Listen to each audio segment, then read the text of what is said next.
Whoa, whoa, whoa. No technical difficulties tonight. That's unfair. It was muted. Well. Hello, everyone. Welcome to live stream. Hope you are doing good tonight. Is a very rare Friday stream. I know. I almost never stream on Fridays unless it's a major release, but tonight's a bit special because we're going to be talking a lot about shouldn't be muted anymore. I see people saying muted. It shouldn't be muted anymore. We're going to be talking about comics. So, obviously, the mainstream comic industry is in shambles. And while the Marvels and the DCs have let us down time and time again for the most part, besides a handful of like really great projects, we luckily have indie teams and creations to lean back on, much like in the gaming industry where AAA devs are trash, but a lot of indie games release that are really awesome and very unique and what the mainstream industry should be doing even though they're not. And that leads me to tonight's guests, a few members of the Embrace team here to discuss, the state of the industry, upcoming projects, and a whole lot more. Welcome on in, guys. Hope your evening's going good. It's going well now. We're here. We're hanging out. Yes, fantastic. Yeah, thanks for having us. Yeah, always happy to, have creatives on. It's, definitely tough to talk about positive news sometimes. There's a lot of bad in basically every industry, but there's always opportunity to talk about really great projects that should be supported because there's a lot of bad that people are still buying because they don't know better, which I completely understand, but a lot of good that should be highlighted. So, yeah, I try. Why don't you guys go ahead and introduce yourselves? Why don't we start with Dean? All right. G'day, everyone. My name's Dean James. I'm your mate in comics from the land down under, Comics Mate. I draw comic books and I make videos yelling about comic books and, superhero movies and all that stuff. And yeah, I'm just a dude trying to, help fix the industry. Awesome. And what about you, Michael? Well, my name is Michael Oden. I am the creator and founder of Nine Realms Publishing, and I've been doing the indie comic thing for almost 5 years at this point. I occasionally stream about the Roman Empire over on my YouTube channel, Nine Realms Publishing, which is always an interesting time with my lovely co-host Miranda, who I see in the chat.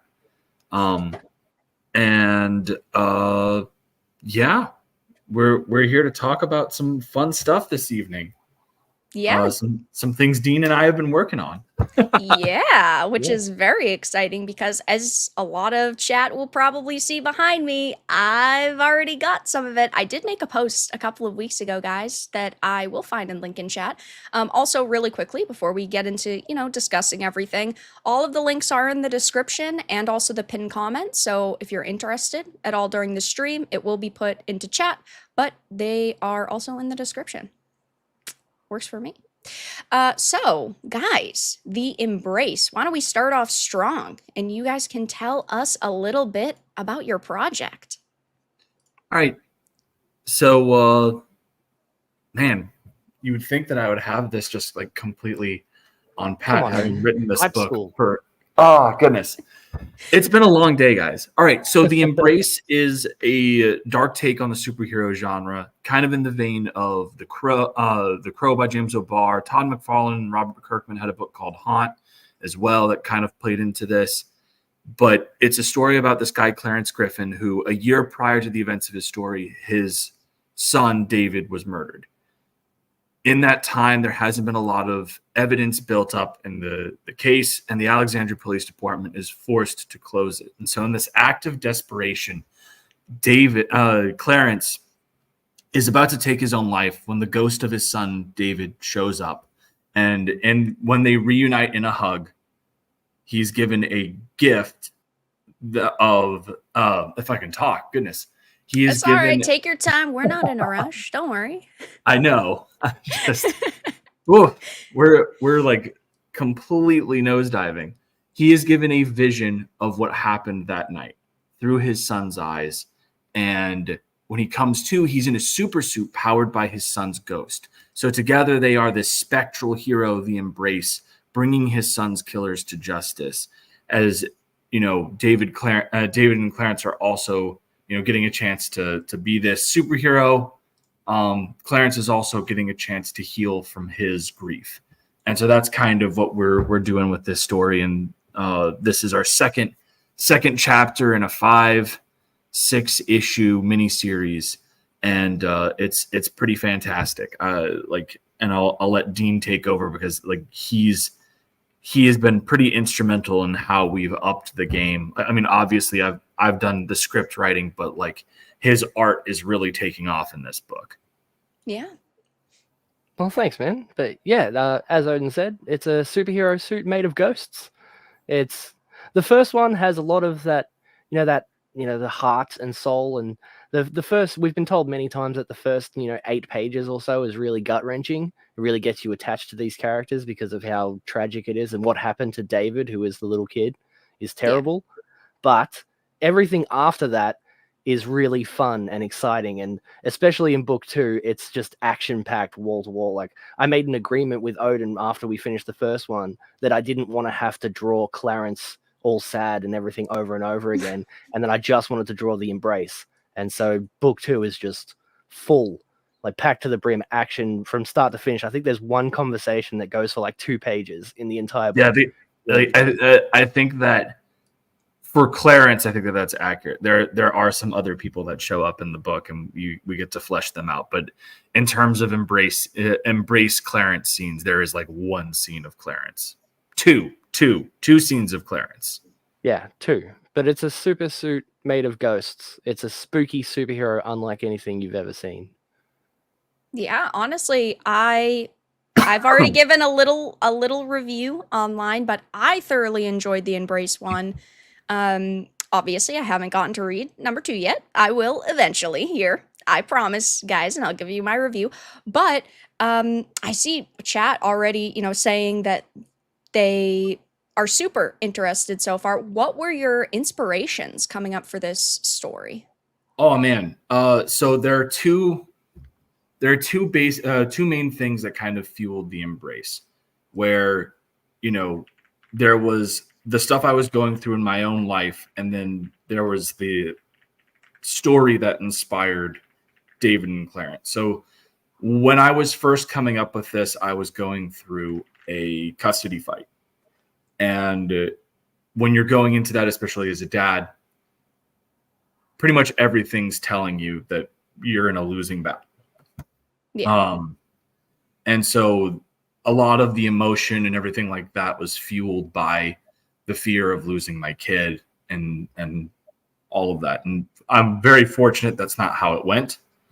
But, that was what drove the emotional core of the story. The story of David and Clarence was inspired by, shortly after my son was born, I saw a news article about this kid's body being found in a park in Alexandria called Holmes Run River Park. And the first thing that you think of when you have a kid and you see something like that is, wow, that could have been my kid. Right. And so at that time where I was fearing losing my son, that story came back to my head. Mm. And that's where David and Clarence kind of came from. But then I was having a lot of issues with the script. I couldn't visualize how I wanted this character to work. And so I started asking around, and I talked to a few people, but eventually I talked to a mutual friend of Dean and I's, Lee Byron Carver, who's actually the editor on this book. And I gave him the pitch, and I was like, I'm having issues writing this story because I can't see the character. And at the time I had wanted to do the story black and white. Yeah. Because I wanted it to be effectively the Crow. And I was talking to Lee, and he was like, there's this artist that hasn't really blown up yet. His name's Dean James. He's done a lot of tattoo art. So he has a really good understanding of dark and light. Yeah. And he draws sick monsters. He's the perfect person for this. And so he put me in touch with Dean, and we started to get to work. And Dean and I we were talking for about 2 weeks, 3-hour conversations talking about the visual inspirations that we wanted to go into this character and everything. And then he sent me the first draft of the Embrace character sketch, and I was like, this is so close to perfect. I made my minor revisions, and I got to work on the script and had my first draft within a week and a half. Yeah. And that's really how this came to life. And I'll let Dean talk about like the artistic side, because he had a very interesting process as well coming in through this. And he's my co-creator on the book as well as my artist, and I feel like that gives him a right to kind of talk about his journey in it as well. Yeah. Well, I just wanted to draw cool shit. Fair. Yeah, honestly, like me and Odin, we are almost completely polar opposites when it comes to that sort of thing. Like Odin really wants to tell a story, and people have accused him in the past of just wanting to make you cry, because everything he writes it's Not really heartfelt everything. and deep. Just like Name one thing. Elysian Fields will make you cry if you read the whole thing and not just look at the pictures. Eventually. But yeah, and as Odin said, maybe because the Embrace one was my first ever comic book. I'd loved comics since I was a little kid, but I'd mostly just been drawing just for the fun of it, and working a normal job. I was a forklift driver and things like that. But I really just wanted to draw cool things like monsters, and like I've always been into horror stuff, so it's like ghosts and monsters and spooky shit like that. And that was really where I came in, and just like, because there's a whole villain that doesn't really get introduced until the end of the first book. He didn't even exist until I was like, we need to add something in here. We can't just have this guy with superpowers beating up on like regular thugs and gangsters. We need to give him an enemy that can, actually fight against him and stuff. And yeah, it's just, I don't want to spoil anything, but like that all just breaks out. It all explodes in issue 2, where, the Embrace really does just meet his match. Yeah. And, I think it's safe to assume that you guys probably grew up, having a deep love and fascination for comics and entertainment. But what made you decide to take it a step further and become creators? Oh man, do you want to answer that one first, Dean, or do you want me to go? I mean, I'm happy to. Like I was always the creative type growing up. Yeah. Like I was the kid at school who had a sketchbook under his arm, and I was drawing in all of my workbooks and things like that. But when I was younger, I tried to work at Marvel and DC, but being in Australia, there is no real comic book industry. We have one comic book company, and they only make comic books for like little kids, 3 to 5 year old little kids, very kid friendly, cartoony comic books. And so it wasn't until 2018, I think 2019, like all the lockdowns and everything like that, it wasn't until around that time that I was actually able to just take some time off and have a look into it and try and find. And then I luckily stumbled across all these people on Twitter and met Odin, and just I'd always wanted to be a creator. It's just being on the other side of the world, it kind of seemed like it was impossible until the internet. It was really funny when I asked him to be the artist of the book. He just went, "What? Really?" I was like, "Yeah, you just did the character sketch, dude. I'm not gonna just friggin' hand that off to somebody else." What? Yeah, I had been hired to design characters and monsters and things like that plenty of times, but no one had ever turned around and said, "Hey, you want to be the actual guy to draw this?" But right. So the Embrace is very special to me. It's the first thing I ever really worked on as a creative. Yeah, and I mean he did a fantastic job on the first book, and it's one of these things where one of the things that I want to do as I'm coming up in this is bring people up with me, right, and see them grow and everything like that. And so it's been really cool to see Dean's artistic journey from the first book, which was very strong in its own right, but seeing him level up to this degree has been exceptional. And like I have said it on many streams, I think that Dean is like a glass ceiling in indie comics. He is a guy that he's just constantly taking on work, and the more that he does, the more you see him improve, and he kind of explores doing new things, evolves his style. And it's like the artistic difference between book 1 and book 2 is night and day, but it still feels organic, right? Like you aren't going to sit here and be like, oh man, what's wrong with this artist on book one? Like, it's still good, but then you see how much he's developed. Right. And it's been an absolute pleasure to watch that and to help be a part of that journey. As for me, as for what my big thing was, is I actually, I grew up reading comics, everything. I had 2 older brothers in high school that got me to watch a lot of shit that I should not have watched when I was a little kid.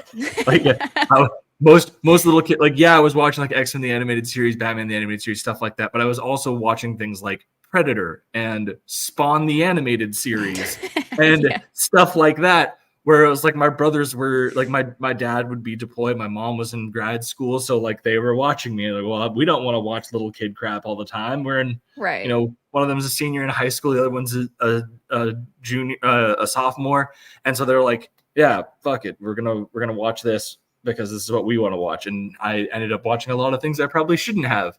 So based 9-year-old over here. But so like I grew up loving this stuff, and then I was on a deployment back in 2016, and I had started writing on this this industry blog site called Movie Pilot. I don't know if you remember it or saw any of the links of it, but it was it was in like the early days of like Heroic Hollywood and stuff like that. And their whole thing was anybody could go and create a profile and start writing for them. But they used this as a way to discover new talent, put them through a writing academy, and then they would become paid content writers for the platform. Well, around that time was when DC Rebirth was going on, and I wrote a review for issue 2 of Superman Rebirth by Peter J. Tomasi and why am I blanking on that? Patrick Gleason. And it got discovered by Movie Pilot. They did some tweaking to it and then pushed it across their platform. It blew up. And so I got invested in, and they put me through their writing academy. So I did a lot of industry, freelance industry journalism about comics, comic book movies, all that stuff. And eventually got to a point where I was doing a lot of commentary on a lot of superhero films and everything like that. And people were like, why aren't you telling your own stories? Because I would be like, well, this is what works here. This is what doesn't work. And would talk about that stuff. And so I was like, oh, well, that's not really how the industry works. It's a very insular thing. It's very difficult to break in. But at some point, I just started working on my own script. And then when things with my marriage weren't going the greatest, and we had separated initially to try and, work on things, I decided to focus all of the frustration that I was going into building my first comic. And that's when I created Nine Realms Publishing and did the first campaign for Elysian Fields, issue 0, which we had a massive success on over on Indiegogo. And that's how my journey started. Yeah, that's fantastic. Also, really quickly, thank you, Crazy, for the $9.99. I've seen everything in this book. It is the best book out there. You will not be disappointed. Ooh. The #1 Embrace fan in the chat. Yeah, right? Some positive words. He's actually a friend of mine. He's friends with Odin too, but I was about to say, he's a friend of both of ours at this point. I send him everything I draw. Yeah. And because even though he's my friend, he's brutally honest, and he's always been that way. So I could trust him to tell me if something looks terrible or not. And I actually owe a lot of the leveling up and, the improvements that I've done to Crazy Mad and a few others. So yeah, thank you, Crazy Mad. Yeah, and that's awesome because I feel like there are so many creatives out there at, all levels, whether it's, the highest of the high in the mainstream or indie creatives who feel like they kind of know best. And to a certain extent, yes, a creative has to be passionate and confident in their work. And you obviously don't want other people to constantly sway what you're doing or creating, but at the same time it's really great to hear you just say like, hey, I have people around me that I'm, bouncing all of these ideas off of, but at the same time, you have, just this community and this group of people who you trust enough, and it's not like you're, blocking out their feedback. And unfortunately that does happen a lot of the times now, is creatives, don't like to listen to the people around them, and it creates, situations where maybe they could have made slight tweaks that would have made something considerably better just by trying to be a little bit more open-minded. Yeah, they take it too personally most of the time, and that's actually a big problem with the mainstream. It's just always, oh, you don't like it, you must be a bigot, or you must be a racist. And it's like, it's a big problem everywhere. I see a lot of people that get into comics and they're afraid of the red pen, right? Yeah. Everyone wants to think that they have the next great story. And who knows, maybe you do. But even the greatest writers and artists of any industry, all of them had editors. Right? Yeah. All of them had people who went, hey, I see what you're trying to do. I'm going to try and help you do this, but the way that you have it set right now isn't working. Let's fix it. Right. And there's a lot of aversion to that. It's definitely a big thing in the mainstream, and it's a lot like, you've got that whole ego aspect, but it's also a whole thing of, oh, well, I'm putting like a lot of these guys who don't have a lot of experience as writers will be trying to push in their own political beliefs and stuff like that into there. So that makes it a bit more touchy, right? Because it's something that you're inherently attached to. Yeah. But like at the end of the day, you've got to disassociate as a writer. You've got to be able to set your ego aside and be like, all right, like kick the shit out of my script. I was working with a guy a couple years ago, did a story for his universe. I turned in 9 drafts before it was accepted. And that's just the nature of it, is at the end of the day, if it's not where somebody wants it to be, or if it doesn't work, you need to just be like, all right, cool. How do we make it work? Awesome. And then you play around with things and you keep tinkering at it until you get the right story. And that's just what it comes down to. Yeah, and unfortunately, there are a lot of people these days who cannot take criticism. They, as you just mentioned, will call you an ist or a phobe for simply criticizing their products. Like I talk about video games primarily on the channel, and I'm talking about how there are so many developers now who instantly resort to insults instead of just saying, hey, listen, we completely understand you may not like this story, you may not agree with our vision, we're confident in it, it's totally okay if you don't like it. But there are so many within all of these industries who just instantly flip you off. Practically, they do not care about what their customers say. You would think that after going to especially from a standpoint of these are people that we can assume went through some form of formal education in terms of being professional artists and writers and this, that, the other, where look, man, I went through a creative writing college class. It was a 101 class, but regardless, those people are all bitter people who've never been published, and they tear your stuff apart every 5 seconds. How are you going to sit here and have such thin skin? And to defend your storytelling decisions with the laziest things, where you go in just straight for ad hominem attacks, right? Or it's like, okay, why not try to explain why you chose to do it this way and try and get me to understand it rather than insult my intelligence? Right. And that's also kind of on the flip side right now in the gaming industry is toxic positivity, where you are inside of this company and instead of being able to voice your opinion on how a project is going, they don't want people to criticize. Even if they are developers, they don't want other developers to criticize what's going on because the higher ups feel like they already know kind of the best. And that was a major problem of course, most recently that I know you guys are very well versed in is like the video games of Suicide Squad, Kill the Justice League, and the Arkhamverse, and how terribly that game went. And it was so heartbreaking. Nobody asked for a live service Arkhamverse game, and instead of just simply continuing the story in a way that felt authentic, you ended up with all of these activists at Rocksteady, which is a shell of the company they once were,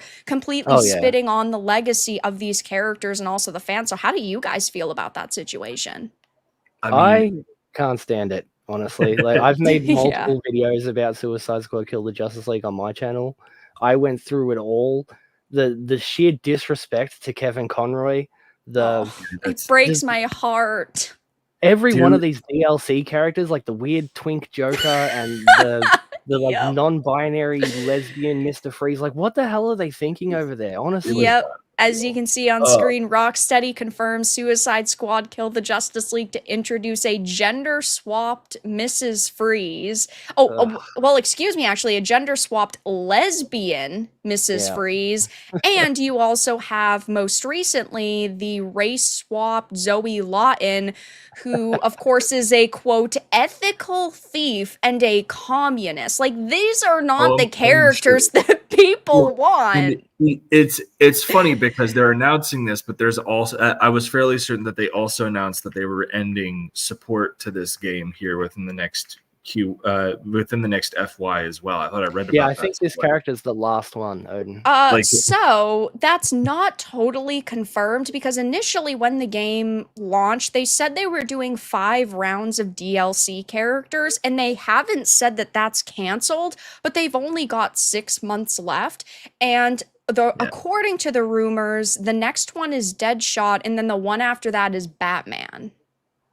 So I don't really see it happening. Like I think that what's going to end up happening is the same thing that happened to Marvel's Avengers, which by comparison is a masterpiece. Yeah. Like as someone who guiltily plays Marvel's Avengers because I love the Captain America combat in that game and I have a good time with it, and anyone in the chat can go poo me over it all they want. I realize it's not a particularly great game, but I still have it, and I've got it on my PS5, and playing as Spider-Man is fun. Like, I have a good time with my terrible game. I realize that it's a bad game, but I love it. People can't buy that anymore, and the servers are taken offline. But can't you still play single player?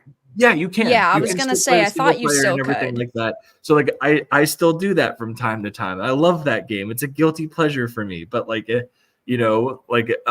this game is going to go down that path. It's going to be the game that like they all like Warner Brothers already did so much damage control because initially this was supposed to be like the final performance of Kevin Conroy, right? And like immediately they scrapped together. Like I know that they were like, oh well, actually he recorded lines for X, Y, and Z, and I'm just like. I'm like 95% certain that they have just a slew of unused Kevin Conroy content that he signed rights over to, and they just like find something and make it work for the love of God. We have to undo this. They used old recordings of him for that Infinite Earths Part 3 animated movie.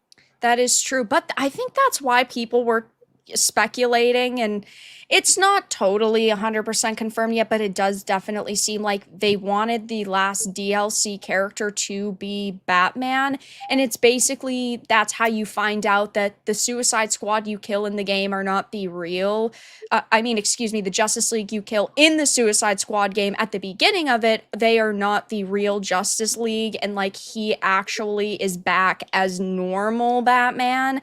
And I do kind of believe that to a certain extent, just because I feel like they probably have so many voice lines recorded that they could scrap that together. But we also don't know if that was ever their initial plan or if they tried to put that rumor out to kind of see the reaction, to see if they could maybe bait people into getting a little bit hyped for it, because it's like Deathstroke would be fantastic in the game if they do add him as a DLC. Same with the real Batman, he but was rumored. I am genuinely shocked that like you decide that you're going to do a Suicide Squad game, and in your first round of characters, Deathstroke is not number 1. Right. You're How did that happen? I have no idea why they did. I don't know what they did for 95% of the thinking when it came to this game. I don't even think that they thought out this game, but it's just such a slap in the face to the Arkhamverse fans, because as chat will know, Arkhamverse is one of my favorite video game series. I absolutely fucking love it, and I don't like Arkham Knight that much. I thought the Nightfall Protocol was fantastic, but I loved Origins. I know, don't kill me, chat. I thought Origins was bomb. Has a better story than people give it credit for. The real big problem with Arkham Origins, I don't even think has anything to do with the story. It has everything to do with it's lifeless. It's a carbon copy of City, and there's no good, like the story reason why there are no civilians out and everything like that is dumb. And then the big problem with Origins was the fact that the PC version was completely broken. Oh, didn't even try that's to fix true. It. They just like, oh, sorry, PC gamers, you're on your own, and they left it. And there's still, to this day, like, if you buy it right now and you just turn it on, there's a chance that you'll get stuck in the very opening of the game, because he grabs onto a vent to climb inside it, and it just freezes there, and Batman won't get off of it. He won't climb into it. And that's just, he just likes the vent. Why are you judging, you vent phobe? Yeah, he just likes the vent. Jeez. My biggest problem with Origin is the way it runs. It was my first experience with a game that was just broken. And I have a really good computer. It's not like I've got some shitty PC. I've got like a beast of a PC, and it runs like crap. Arkham Knight and Arkham Asylum, Arkham City too, sure, but like Arkham Asylum is an absolute classic. And the way that world was built, it's, in my opinion, that's the perfect Batman world. The way they nailed the Joker and Batman and everyone in there, perfect. Yeah. How do you guys feel about Gotham, the show? What? How do you feel about the Gotham show? I have to ask real quick. I have to. We're talking about Batman. I can't skim past it. Gotham had a fantastic premise that they ruined. Effectively, what Gotham should have been is an adaptation of Ed Brubaker's Gotham Central that he did. Whereas, like, Jim Gordon and the GCPD trying to compete with Batman and solve cases before he does. Yeah, but then it turned into Jim Gordon. Then it turned into Jim Gordon as Batman. Pretty much. Like if Jim Gordon has already faced off against Batman's Rogues Gallery and beaten them, what the fuck is the point of Batman? Yeah, I don't know. He's cool. One of those shows that should never have been made. Correct. Ooh, yeah, I don't know. I like Gotham. I thought it was charming, but at the same time, don't get me wrong, I didn't hate it. Yeah. Like the Penguin in that show was great. There were some highlights, but I was overall, they shouldn't have made it. Like a lot of these villains shouldn't have even existed before Batman ever existed. You got Batman as a little kid in this show. Oh yeah. What I feel is also a thing is like if you wanted to do this whole angle where you have effectively the story of Jim Gordon being broken by the corruption of Gotham, right? Until Batman shows up. What about what they did to his wife? She was like the worst character ever. God, we're not going to talk about that. Whose wife? Gordon's wife. Gordon's wife in the first mother season. of Barbara. Barbara? Sleeping. Yeah. And the mother of Batgirl, and they turned her into like just the worst person I've ever seen. Yeah, and then she kind of like she really went off the rails. That's for sure. But when it comes to live action Batman adaptations, Penguin, I know that the Penguin has been doing extremely well, and it kind of brings up a conversation of, comic book accuracy, because when you look at something like Gotham, it is not extremely accurate. They did take a lot of creative liberties, and they are also doing something similar in the Penguin, like with the Hangman, but it's turning out to be extremely successful. How do you guys feel about kind of that series, if you've watched it, or kind of the Pattinson Batman verse. I actually have feelings about this. Like I really enjoy most of what Matt Reeves has done. There have been things that I am not as crazy about, but I really enjoyed the Batman for the most part. The Penguin I have very much enjoyed. I have not seen episode 4 yet.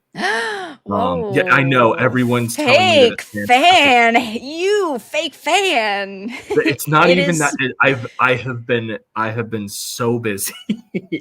This week has been hellish. Work has been kicking my butt, but so I am very excited to see it. I've really enjoyed everything that they've done with the show so far.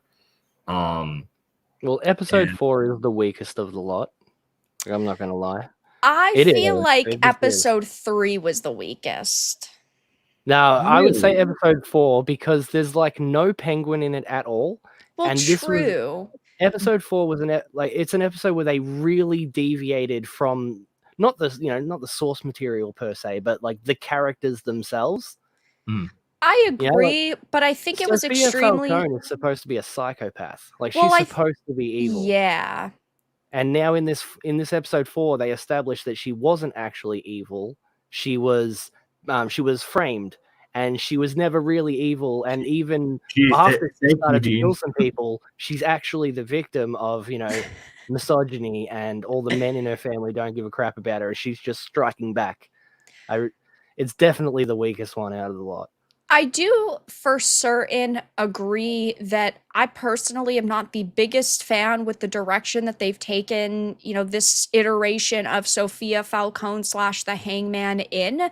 But at the same time, what I will give them credit for is they picked perfect actors and a perfect actress. Sure. And I think that while I personally do not like this kind of departure, and there certainly is the typical Hollywood written all over it, where she was wronged by a man.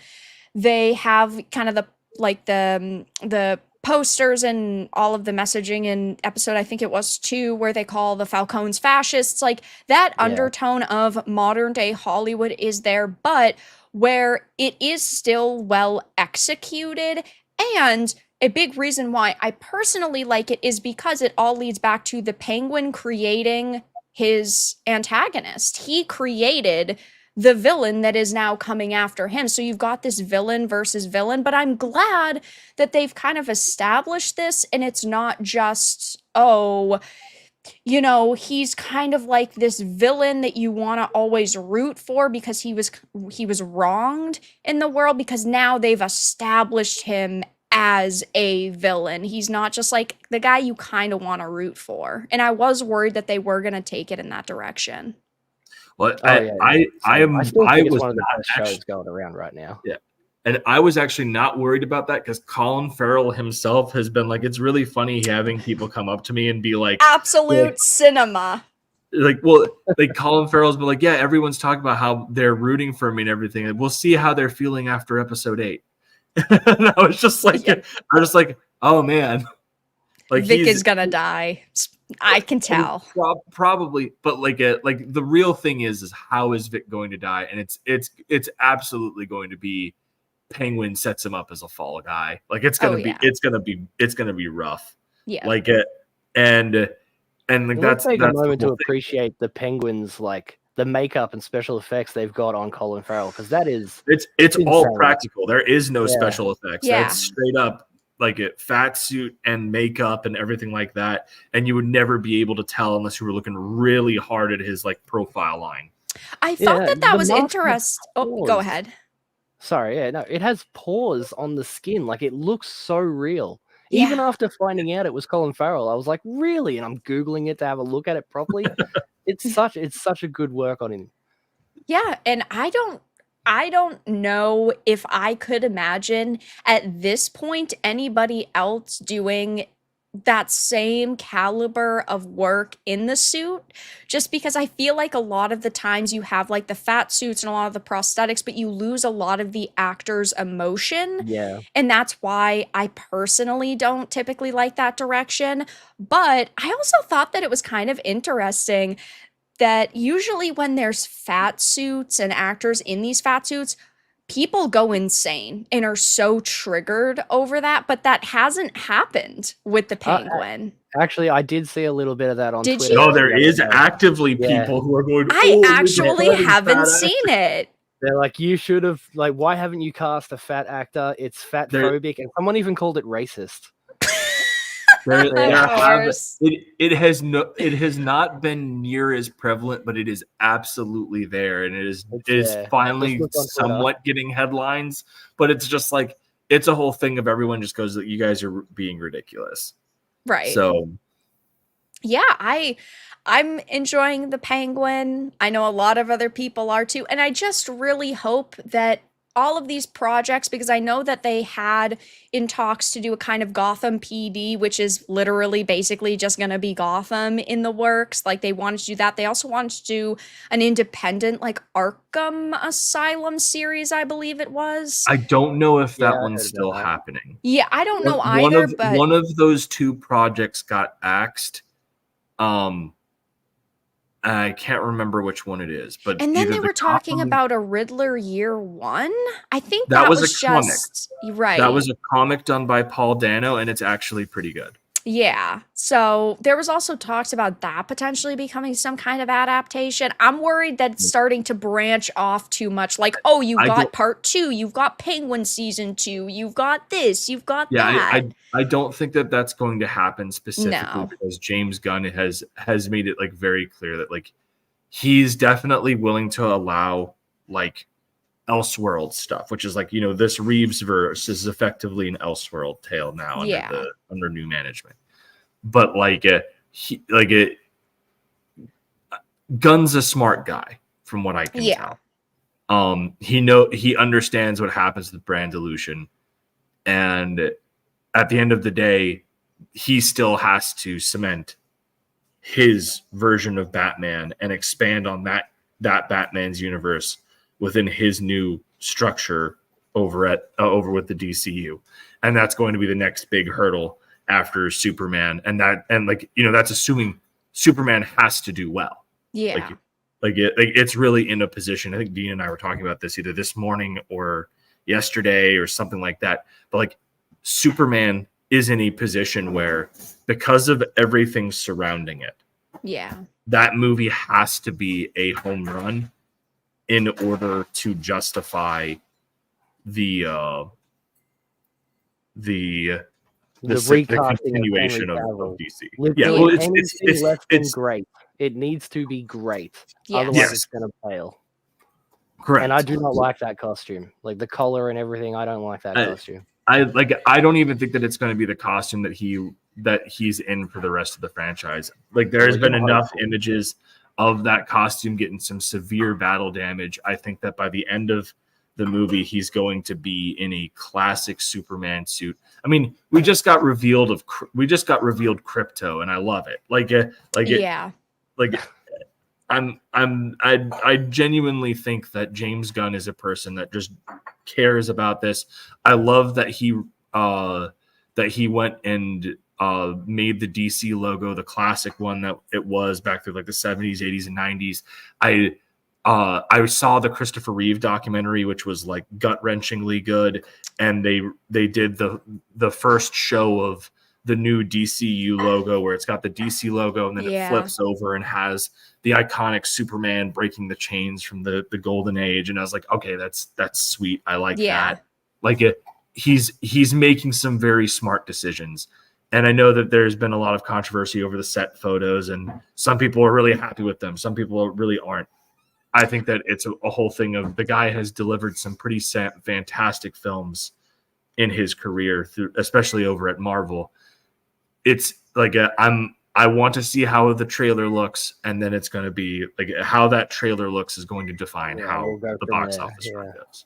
Yeah, I definitely agree, because I remember when the Batman was being made, there was set images leaked like of the Batmobile that people were like, "Oh my God, this looks cheesy, this looks bad," but people really ended up loving the movie. Generally, people thoroughly enjoyed it. And I'm not saying it was perfect by any means, but it was really freaking solid. The Batmobile is actually my favorite part in that entire movie. It sounds so terrifying. Right? The Batmobile chase scene and the opening sequence are some of the best Batman things we've ever got. I agree, 100%. Like the opening sequence where he's like narrating it, and then he just comes out of the darkness and beats the shit out of 12 goons and says, "I'm vengeance," was great. And then the chase scene with the Batmobile against Penguin was just chef's kiss. Awesome. That's the look on his face when he comes through the fire in the car. Yes. That was sick. One thing that's bothered me about the Penguin, though, me and Chat were arguing about this the other night. So during the Batman, his car is completely destroyed. His purple and gold Maserati, Oz's. At the beginning of the Penguin, he's driving the same car. He has really good insurance. But in a week when the city's flooded, he has really good insurance. I guess everyone's like, maybe it's a getaway car. Why would you have the same type of car if it's supposed to be a getaway car? Well, I mean, he's also in this version, he's very much the guy that's risen himself up from the bottom. Well, yeah, but three of the same car with the same color scheme, purple, gold, yeah, of course, it's super ostentatious and it fits his whole. It fits his whole thing. But why not have like one different kind of car and like it'd be different? Have a different type. He does have different types of cars that he has. Is like we even see one when they get off of like the metro rail, and he goes. Well, and they you talking about that old like box of a car. Well, that's very clearly because his mother is struggling with dementia, and so he has to like maintain the things that she would recognize. Well, not just that. It's he tells everybody that his mom's dead. She is a weak point that can be used against him. And no, I'm gonna ask what they think. Let me live my life, Chad. So that's the whole thing. Is it's like he has this as a way to throw people off, so that way. Because it's nothing our cope stream. Let me ask questions, okay, Chad? But yeah, continue. But yeah, I would just chalk it up to, at the end of the day, that car was super recognizable. It's a good looking car. It fits the Penguin's character. So they're like, just forget that it got destroyed. Yeah, I agree. I feel like at the end of the day, they were like, people will recognize it from the first movie, so we might as well just reuse it. But it kind of bothered me a little. It's like, really? The city's underwater. Is everybody really able to, paint and fix his car in less than a week? I don't know. At the end of the day, the yuppie part of Gotham is fine. Yeah. Yeah. Maybe he just took it to the other side of town to get it fixed. I guess so, maybe. But speaking of comic book adaptations, and all the failures we've seen, Joker Folia Do to lose 150 to 200 million in its theatrical run. And similar to the Borderlands movie a couple of months ago, back in August, they are already releasing this on digital less than 30 days after the theatrical release. This was a movie. Shit. Straight up, it's one of the worst movies I've seen in years. Yep. It doesn't even matter because this movie should never have been made. And I 100%. When Vara talked to me about this, where I was like, look, this is a movie that, all right, the entire point of the first movie is it's effectively Taxi Driver with DC paint on, right? Yeah. Like the entire reason the movie works is because you are debating about the reliability of its narrator. Is this actually happening? Is it not? Is the ending of this movie good, like a legitimate, or is this just a crazy dream of some crazy Arkham inmate? And that's what makes it work. It's the same thing with like American Psycho or Fight Club. You don't make sequels to movies like that. No. You don't. It's because by doing so, you undermine what makes the very premise work. Yep. It was just stupid. And this was very clearly, DC has been having misfires ever since Batman versus Superman. At the and I know that this will get someone mad in the show. Like, oh, I love Zack Snyder. Listen, man, you had the first silver screen. Listen, Snyder cut of Justice League is sick. Yeah, that's irrelevant. It didn't make it's them better, but it's not amazing. Like it's like a 7.5 out of 10. I'd say an 8.5, but my whole thing is that Batman versus Superman was the first on-screen appearance of Batman and Superman together in a film. It did not break $1 billion. Right. In the same year, less than 2 months after, a film with a similar enough premise with, by comparison, B and C tier characters broke $1 billion. Yeah. Batman versus Superman is a failure in every single bit of regard. It is. And ever since then, DC's brand has been taking a tank. Yes, they have been able to bring in box office numbers for a while. But as it got further, as each movie got worse and worse and worse, people stopped going to the box office. And so when the Joker got made and it broke $1 billion, Warner Brothers was like, oh my God, we need to make a sequel of this because, money. We haven't made any in years. Right. And like that's the unfortunate thing is I have no words. Well, yeah, the DC universe has been mismanaged by Warner Brothers from the very beginning. There's no question about that. Yeah. And it's also been mismanaged by people like Snyder. And Chris Terrio came in and made Justice League a passable movie, a solid movie. Yeah. It's way too long, but it's much better. It has Darkseid and Martian Manhunter and all that. It's way better than the theatrical run, but it is way too long. Like I could edit that down myself to get it to at least 2.5 hours, maybe even less. Oh yeah. Yeah. Well, and I mean, I've told Dean this. There were some scenes in the theatrical Justice League that I really liked that I think had better writing than some of the stuff that was in the Snyder cut. Like this scene, the scene that always sticks out to me is when Alfred and Bruce are talking and about trying to revive Superman, and Bruce is talking about how the Justice League needs Superman, and he's like, he's more human than me. Right. And I thought that was such a fantastic little bit. It's not a lot, but it was something. There were certain things where it was like I felt like there were certain moments in Justice League, the theatrical, that were better than Justice League, the Snyder Cut.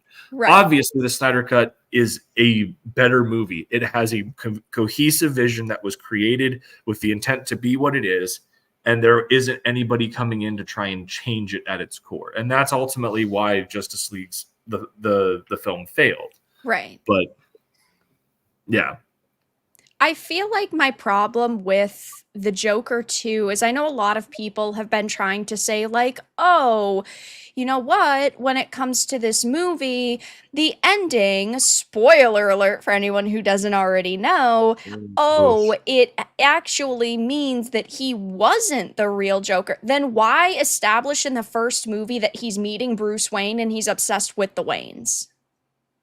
It's the whole thing is just a giant misfire. Yeah. And you know what's the funny part is the director of this movie knew it was a giant misfire.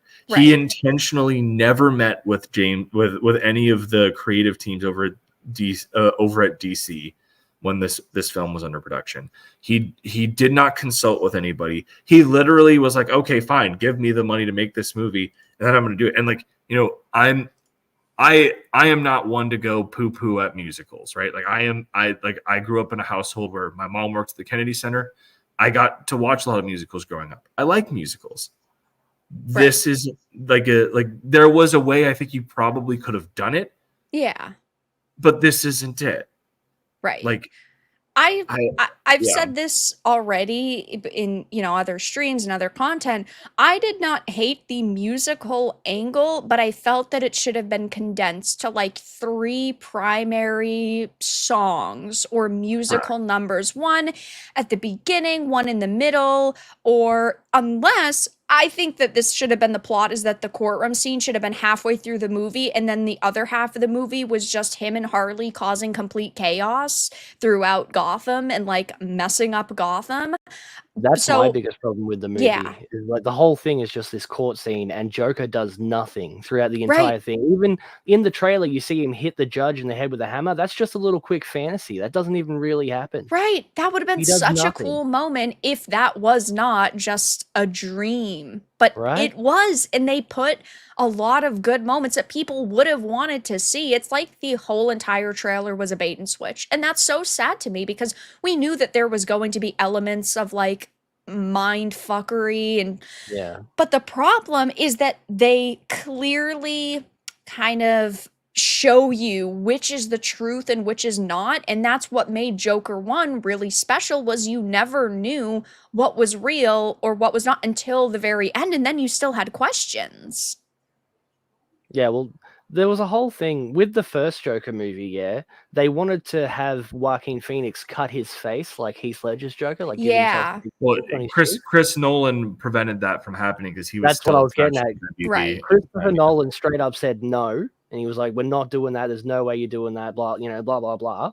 But then at the end of this one, spoiler alerts for anyone who doesn't know, there's that other guy who cuts his face like Heath Ledger's Joker. And because Christopher Nolan isn't at Warner Brothers anymore, it's like they just said, fuck it, like let's just do whatever we want. But that's not even that. As I said, that has to be Todd Phillips doing it on his own, because he literally refused to meet with anybody from Warner, from anybody with DC. He would not talk to anybody. So the brilliant thing about this is, this failure is entirely on Todd Phillips, which means he is never going to be able to touch another movie. Well, the only thing that I will add is apparently this came to Joaquin in a dream, and that's how they figured out the story for this. His career is going to be up too. He's pulled a bunch of... Napoleon was dog crap. And then he just recently had backed out of a project like 3 days before it was supposed to film. Yes. And he's catching a special amount of hate for that because he was supposed to be playing a gay man. Yeah. And so like he's getting lambasted from pretty much every side. I would not be surprised if you see Joaquin Phoenix make a retirement announcement here in the next year.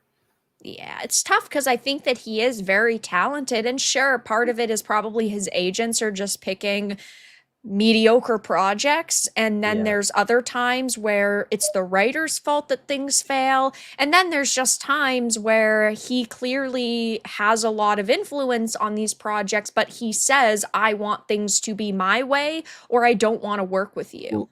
Well, and to that fact, I think that it's way more of the latter, right? Like Napoleon, Ridley Scott straight up said that he would bend the knee to Joaquin Phoenix a lot, whereas Joaquin Phoenix would be like, I don't think Napoleon would act this way, so he would acquiesce and play the scene out the way Joaquin Phoenix wanted to play it out. And like he has enough star power at this point where he's done not just big movies, but these artistic movies. So everyone's like, oh, Joaquin Phoenix just has such a innate talent in doing this. And this goes back to something we talked about earlier, where creatives in this industry no longer are receptive to feedback, but and so they surround themselves in echo chambers where they're allowed to kind of just smell their own farts for freaking too long, and they get high off of it, and they think that they never put out anything bad. Right. So they surround themselves with nothing but yes men. And so Joaquin Phoenix, to me, has become one of those people. Oh, 100%. Where he's like, well, I know what's right for this movie, you don't. And like that's the whole deal. Is this movie's failure is on the shoulders of Todd Phillips and Joaquin Phoenix. Todd Phillips, I don't think will be making any movies or anything for a while. It's going to be very tough for him to get work.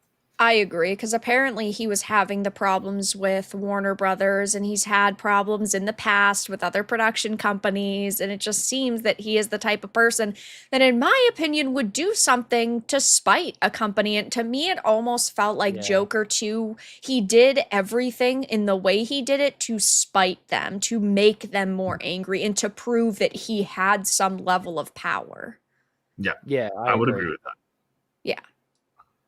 Because it was like, the wrong kind of person enjoyed the first movie.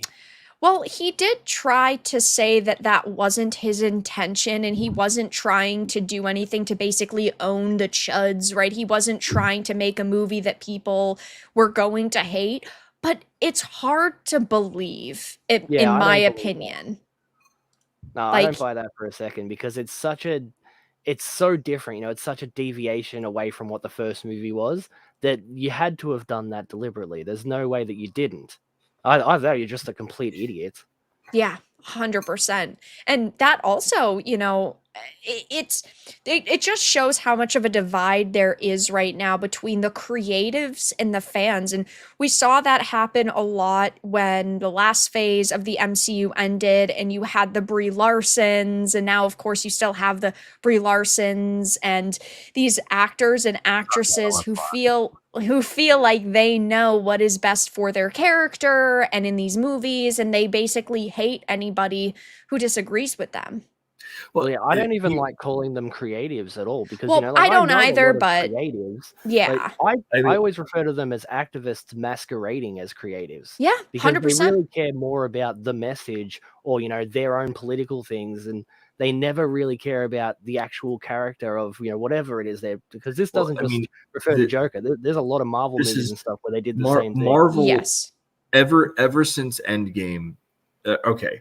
So what it comes down to is, after Endgame, Marvel was in a very weird position, because James Gunn was initially supposed to become effectively the new creative head and navigate Marvel through a cosmic phase where you would shift more towards space-driven characters. We were going to get Nova, all this other stuff. And this is the initial plan.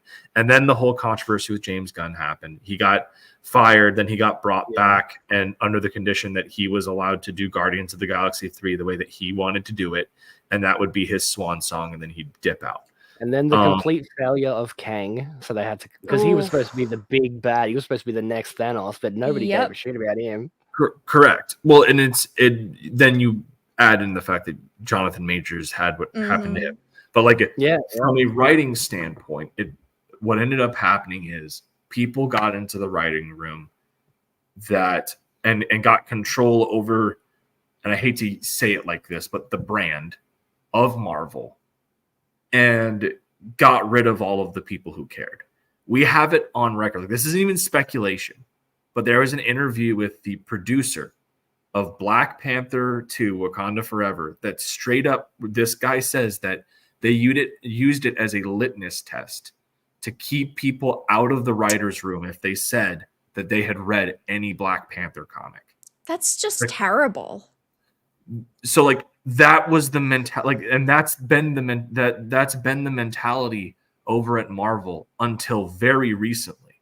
And now you're finally starting to have some good faith arbiters push back. You had Ryan Reynolds and Sean Levy push very heavily for things for Deadpool Wolverine. Yes. You had I was talking to Dean about this the other night. Charlie Cox and Vincent D'Onofrio pulled the greatest coup of all time with Daredevil Born Again, because they filmed that initial season and played ball and kept their mouth shut, and then sent this, it knew that the studio wanted to get John Bernthal in, and then sent Bernthal the script for his Return of the Punisher, and Bernthal went off, and then they followed up and were like, yeah, he's right. And the fact that you guys were trying to get rid of Karen Page and Foggy Nelson without any on-screen explanation is completely disingenuous.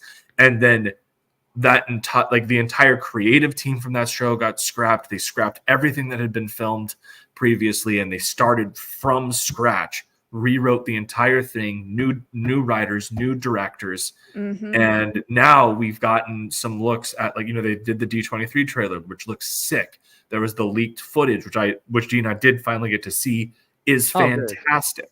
Yeah, there's a fight thing going around on Twitter. It looks sick, honestly. The test screenings for it have been incredibly positive, and people are saying it's even more intense than when it was on Netflix. So it's like, bro, like, that is impressive. Like, good on them. But like, we're finally starting to get some people back in that actually care. Like, and that's really what this comes down to is, we were talking when you were initially bringing up the Penguin and the Batman. It's like, how important is it to be 100% accurate to the comics? Here's the deal. All of these characters have decades of pre-established lore that you're never going to be able to perfectly draw from. But what is important is doing something that feels genuine to the characters in their settings. This is something that the Russos handled beautifully with Captain America. I'm a huge Cap fan. He's my favorite character. The Winter Soldier movie is probably the best adaptation of that comic book arc that you could ever get, because the storyline itself, Ed Brubaker and Steve Epting weave a narrative that takes into account all of Steve Rogers' 60 years of publication history. Yeah. That you're not going to be able to do in film, because... Oh, no, of course. Yeah, it's actually completely different to the books, but it's still... Yeah, but at the end of the day, Winter Soldier still stays true to the intrinsic themes of what? Government transparency and the intelligence agency, and the cost of freedom versus security. Like, those are the overarching themes of what the Winter Soldier comic is about, and they are in the film. Right. And at the end of the day, that's what matters, is how you handle that, and obviously pulling off the reveal of Bucky and having that dynamic. And it works great in the movie. It's fantastic. And then you pair that with some of the best fight scenes the MCU has ever had. Yeah. And it's like we were talking about before we went live. There is so much content and backstory and source material that creatives have to go through if they want to fully know everything that's ever been done with these characters. And obviously that is an extensive task that is not going to happen for the majority of projects. But as long as they respect the people that are on the writing teams that have more knowledge, and that they try to do research, but also, again, respect these characters and some of the storylines they've had, and it feels like they didn't just go, I want to create my own version. People are okay with it, and that's the great thing about something like the Penguin. Yes, it is not completely accurate, like with the Hangman, for example, but it still feels like they have done a story that is not so far-fetched and still feels interesting enough. And again, I know that there's... Yeah, it feels like the Penguin. I know that there's plenty of people who are upset over the Penguin himself because, he doesn't have the monocle and he's not in the fur jackets and stuff, but it still feels like a good Penguin story, even though it's a different Penguin. I think he'll get there eventually, like once he hits the top and he's taken everyone else out of his way, then he'll have the big fur coat and he'll have a monocle. Well, there's actually been leaked images of him in like a giant fur coat, so we already know that that's the episode's name is Top Hat. I could see him in the fur coat. I don't know if he will have the monocle, solely because I don't think so. We have to remember that from a stylistic thing, they're going Godfather. Right? Yes, This is very much like a model to be a love letter to Mario Puzo and that era of you had. What if they do like in the Arkham games where he's got a bottle like smashed into his eye, and that was the monocle in Arkham City? And that could work. Sheesh, that'd be cool. I'm a sucker for the Arkham verse though, so yeah, same. I like the Arkham verse a good deal. That would work. I think you could. That's like the only way that you could pull that off, though. That'd be really cool. That's because like him just wearing a monocle does not fit the wise guy, mafioso aesthetic. Yeah, I agree. And, talking again about the Arkhamverse and kind of video games, there is a brand new title that is going to be coming out in, I think it's 2025, the Black Panther game. But while we don't know a lot of Which one? information, this is the one that is being done by Cliffhanger Games. Is there Okay, more so than one it's this Black one. Panther game? So right that's now, the Black Panther Captain America game, right? yeah. So there's Captain Okay. America, Yes. Black Panther, 1942, Rise of Hydra, Yeah. which Right. I have like super mixed opinions on. There are certain things that I like about it. I think that Steve's character model is too freaking small, and they like it. The dialogue that they've shared, it almost sounds like he has a weird Southern accent, and I'm like, Yeah. Steve's from Brooklyn. Why does he sound like he's Right. from Well, this is just the South Marvel's Black Panther game that's supposed to be a competitor to like Okay. Spider-Man 2. And, while we do not have a lot of details on it at this point in time, another major issue is the way that the senior writers are acting for this project. And as you can see, senior writer for the game wants a shirt that claims most gamers are bigots, attacking their customers yet again. It's such a dumb. Oh my god. It's like it. Okay, if you walk into a room with a shirt that says "kick me," what do you think is going to happen? I'm gonna kick the fuck out of you. Exactly. like what are you expecting? This is just asking for trouble. All right. I'm not even. I don't even have words. Okay. You just give Listen up. all out, Odin. This is just something that annoys me because it's like, all right, you're in a position where you're actually able to do stuff, right? Yeah. Like Dean and I, we have created something for ourselves and for our base, and we've done very well with that. Right. Despite Indiegogo shadow banning us on when we were over there, we raised just like a little shy of 12K. We're getting closer to our funding goal on Fund My Comic. We like it, and there are big plans. But at the end of the day, nothing we are going to do at this level is going to change anything up there. Right. You're in a position where you actually have the ability to do something good and make something that people want and tell good stories. And you completely destroy everything by just being an asshole. For no reason. It makes me so sad because I want games to be good, right? I want to be excited for a Marvel's Black Panther game. I want to be excited for that upcoming Wonder Woman game that's coming out, even though the the senior writer for that one has previously tried to get employees fired from GOG and held boycotts for games like Hogwarts Legacy and said, if you support that game, you're a racist, bigot, sexist. And I understand that, Gamergate 2 is well underway right now, and there's a lot of people within the industry who are just plain old activists who want gamers to basically be erased from the face of this earth. But the Wonder Woman game might not even come out.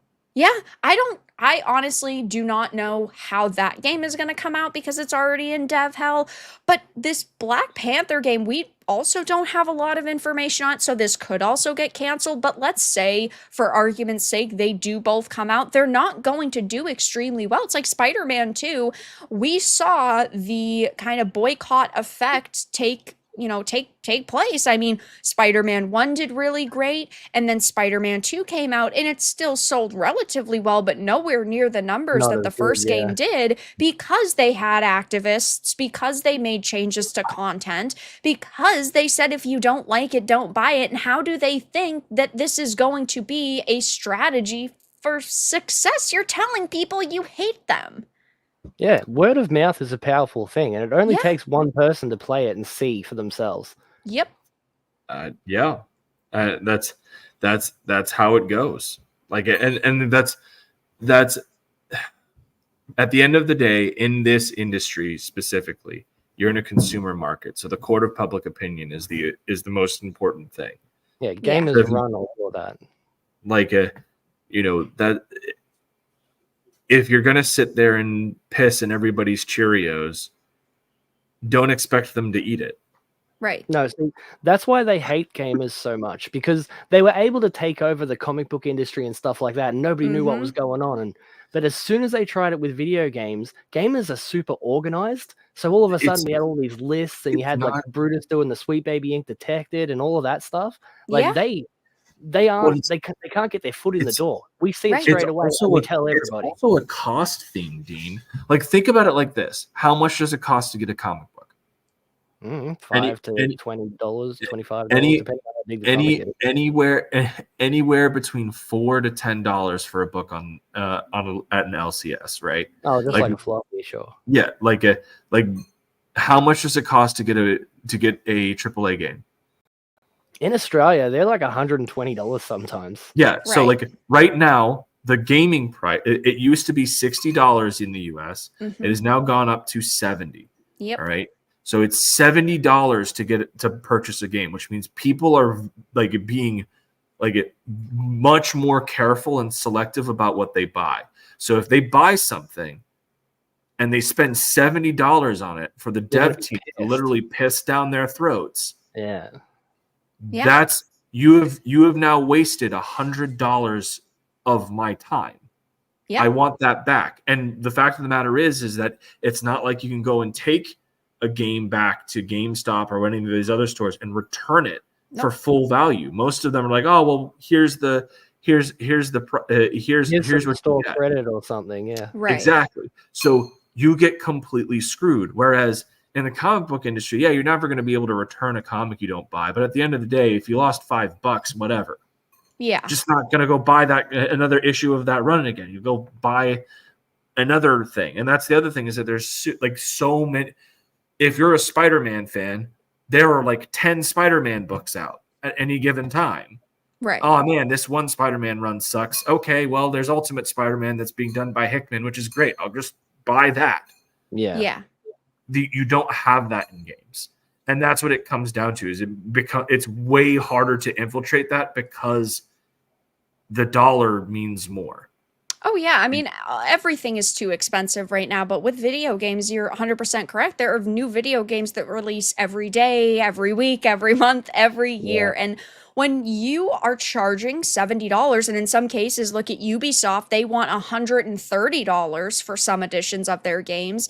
You want to have a product that you feel good about supporting. But when you have these activists, crapping on you, you have them constantly attacking you and calling you all of these just absolutely deplorable names. Yes, on one hand, I want to be able to support a Wonder Woman game, but on the flip side, I don't want to support a game that's being made by people that hate you, that do not respect the source material, and that genuinely do not deserve financial support.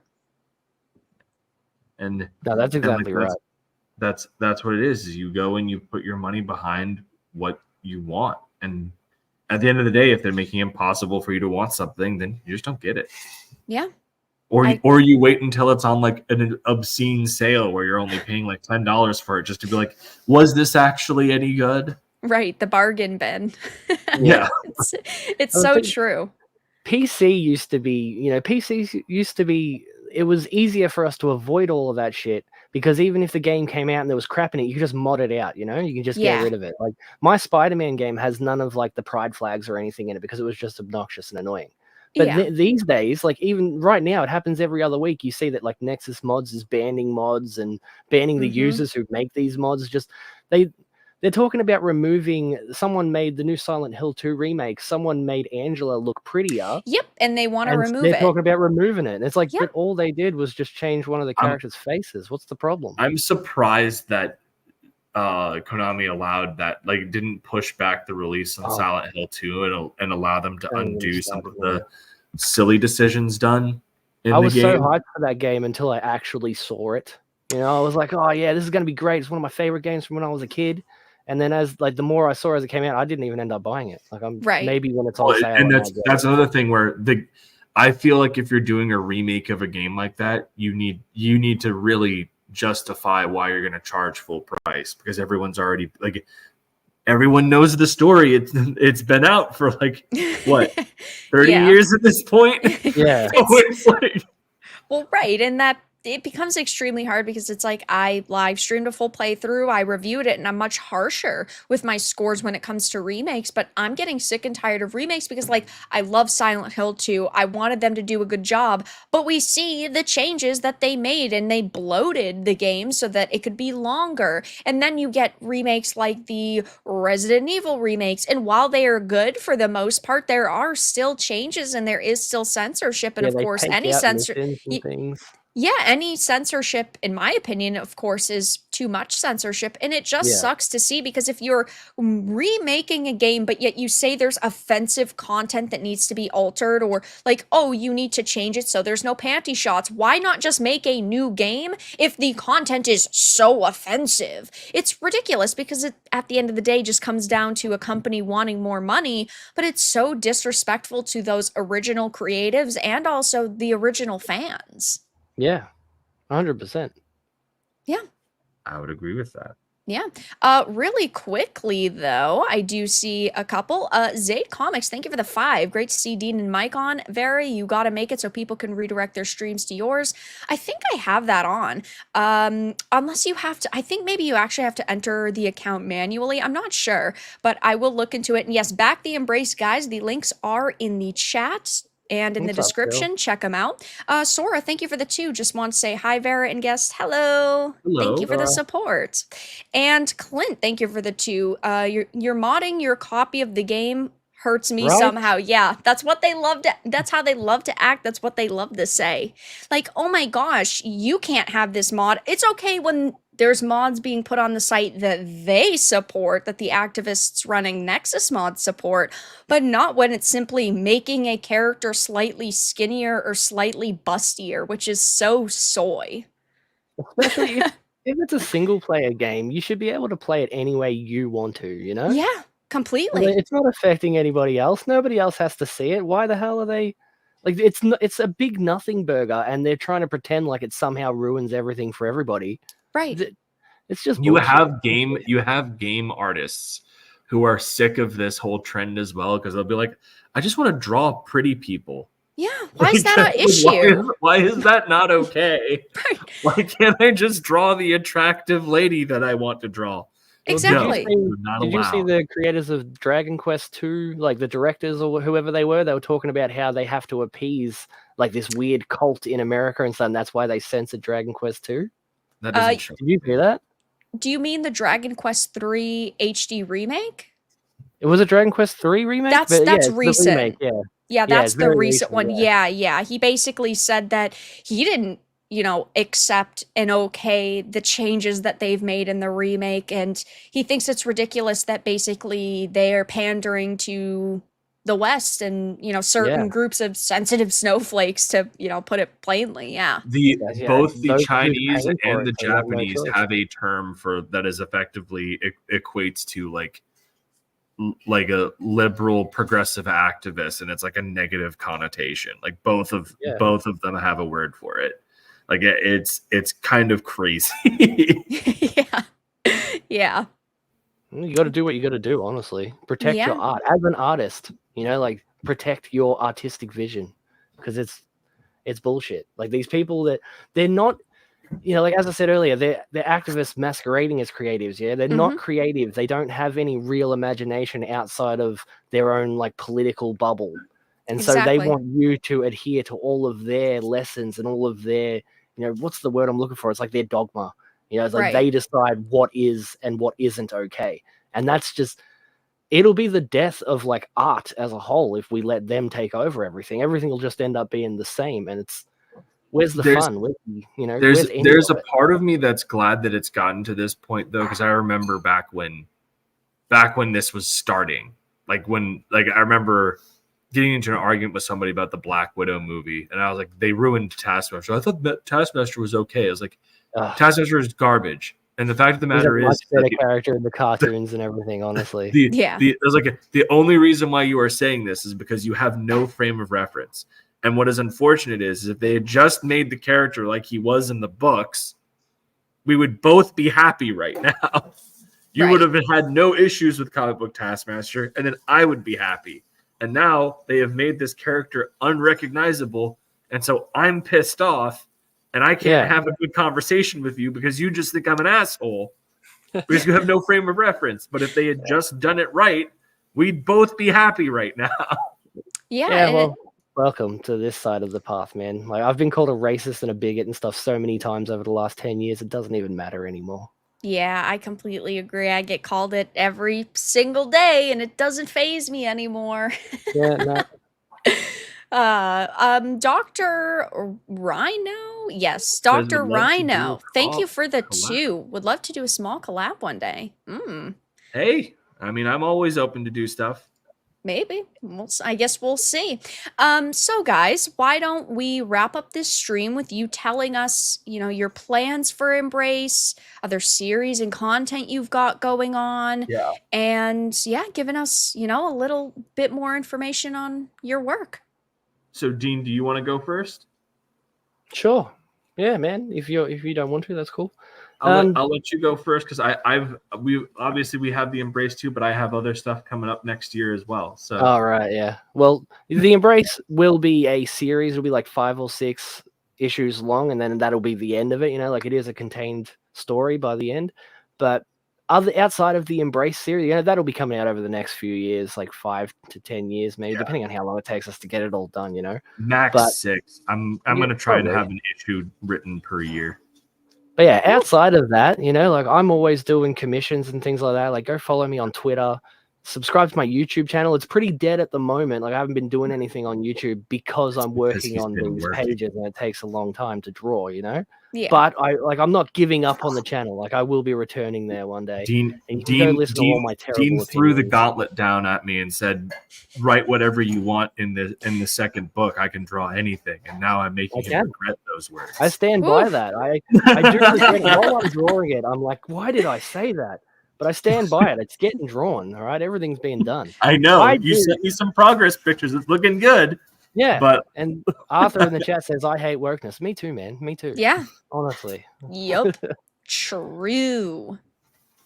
But yeah, so just look for Comics Mate anywhere. I don't have Facebook or anything, but I have Instagram, I have Twitter, I have a YouTube channel. Just look for Comics Mate, and you'll find me. Awesome. And then, obviously, as he said, Embrace is a 5 max 6 part miniseries that we're doing.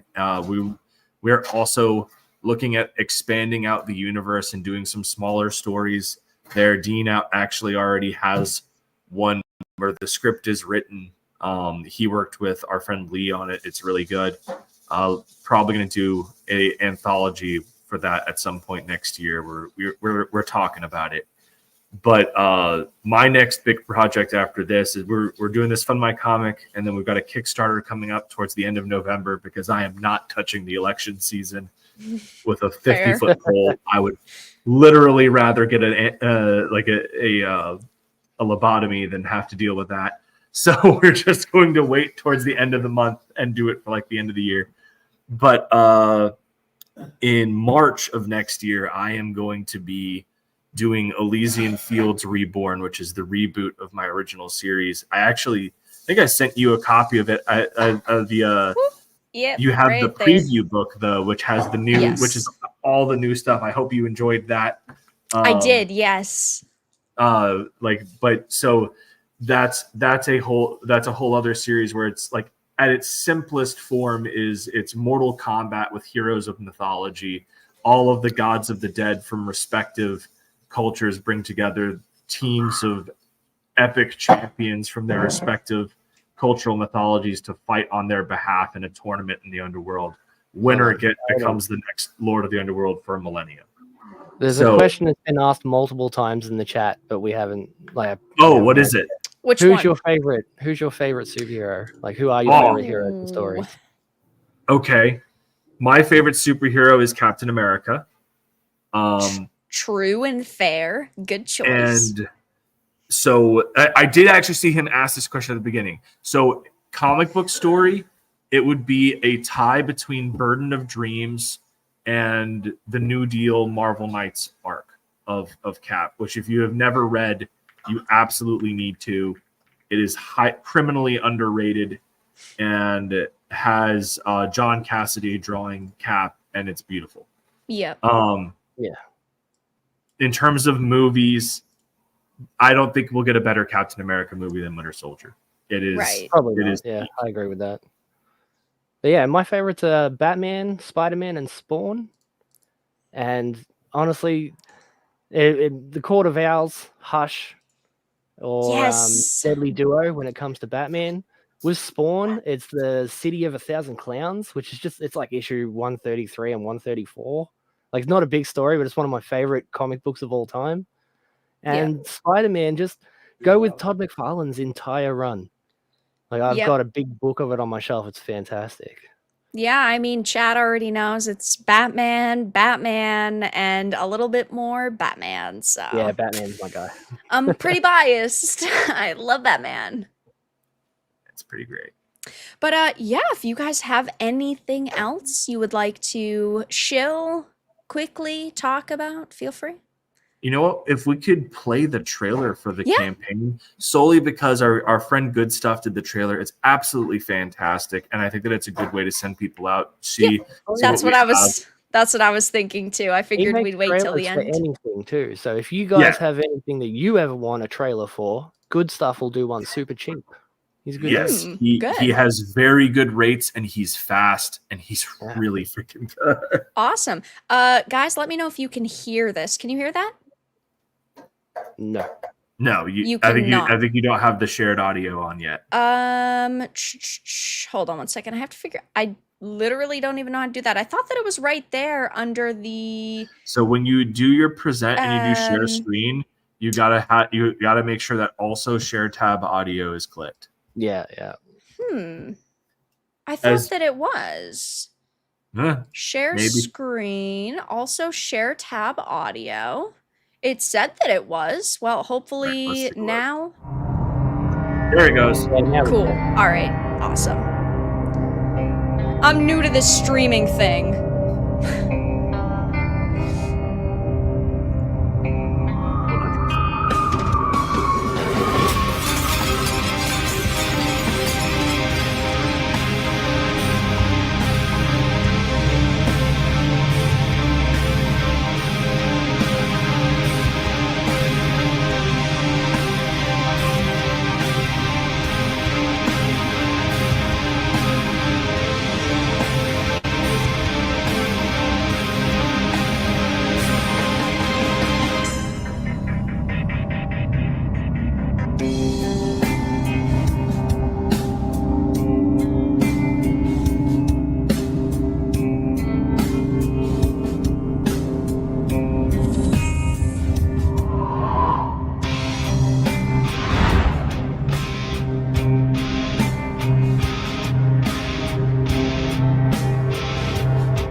So hype.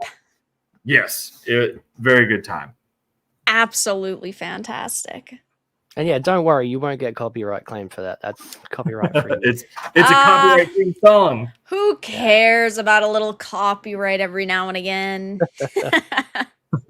But it does look fantastic. And guys, in chat, links in the description. I know everybody has been promoting it in chat, the moderators, and it is also in the pinned comment. But guys, thank you so much for being here tonight. I do really appreciate it. Well, it was our pleasure. It's been a pleasure. All right, chat. With that being said, I'm gonna end the live stream here. Thank you so much for stopping by. Tomorrow evening at 7 p.m. Eastern, I will be live continuing our playthrough of Unknown 9 Awakening. What a fun, sweet baby game. One of the 100 people in the world playing it. I know, right? I'm special. What can I say? But yeah, guys, links in the description. Follow them on social media. Support the comic. Thank you all so much for being here. Thank you for hanging out. Thank you for stopping by, and have a fantastic rest of your evening, everyone. Bye. See you guys. See you.